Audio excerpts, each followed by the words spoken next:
வெற்றிவேல் முருகனுக்கு அரோகரா. சாம்பார் ட்ரெடிஷ்னலாக பண்ணுறோம். எண்ணெய் விட்டு வெந்தயம், கடுகு, உளுத்தம்பருப்பு, காயம், கருவேப்பிலை. காய் மாங்காய், மஞ்சள் பூசணிக்காய் ரெண்டையும் போட்டு உப்பு, கொஞ்சம் மஞ்சள் பொடி, காரப்பொடி போடுறோம். இதை சேர்த்து நல்லா பிரட்டி கரைச்ச புளியில் பாதியை நம்ம போட்டுடுறோம். இது நல்லா கலந்து அதுக்கப்புறம் நம்ம மீதி புளியும் கரைச்சி அதில் விட்டுட்டோம். மூடி போட்டு மீடியம் ஃபயரில் வச்சுருக்கோம். காய் கொஞ்சம் முக்கால்வாசி வெந்தோடனே சாம்பார் பொடி எவ்வளோ போட போகிறோமோ அதை கொஞ்சம் எண்ணெயில் நல்ல நிறம் மாறுற அளவு வறுத்து அந்த இப்போ காய்கறியெல்லாம் வெந்துடுது ஆல்மோஸ்ட். இப்போ நம்ம பொடி சேர்க்குறோம். பொடி சேர்த்துட்டு திருப்பியும் ஸ்லோ ஃபயரில் வச்சிடுறோம். இன்னொரு பேனில் கடுகு, உளுத்தம்பருப்பு, கருவேப்பிலை, காயம் போட்டு புடலங்காய் 2 புடலங்காயை நம்ம போடுறோம். இதில் பச்சை மிளகா போட்டு பண்ணாலும் ரொம்ப வாசனையாக இருக்கும். நான் இன்றைக்கி மஞ்சள் பொடி, காரப்பொடி, உப்பு இது மட்டும்தான் போடுறேன்.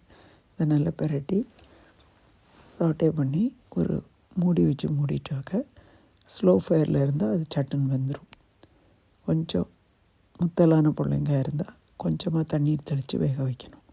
ஆனால் இது கறி தான், அதனால் இதை நம்ம தண்ணி விட்டு பண்ண வேண்டிய அவசியம் இல்லை. இப்போ ஒரு அரை கப் தேங்காய் பூ, ஒரு சின்ன வெங்காயம், கொஞ்சம் சீரகம் 1 டீஸ்பூன் இது அத்தனையும் நல்லா அரைச்சின்னு இந்த சாம்பாரில் சேர்த்தாச்சு. தேங்காய் அரைச்சி விட்டால் சாம்பார் ரொம்ப நல்லா வரும். ஆனால் நல்லா கொதிக்க வைக்கணும்.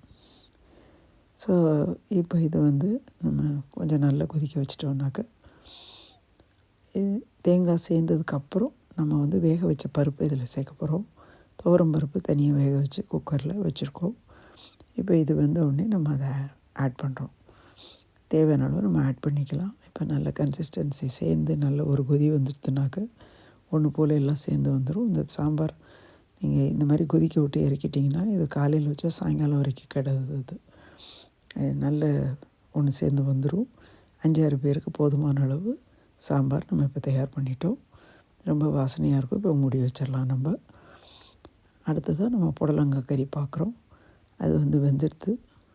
ஸோ அதில் நம்ம கொஞ்சம் தேங்காய் பூ கார்னிஷ் பண்ணிட்டோம்.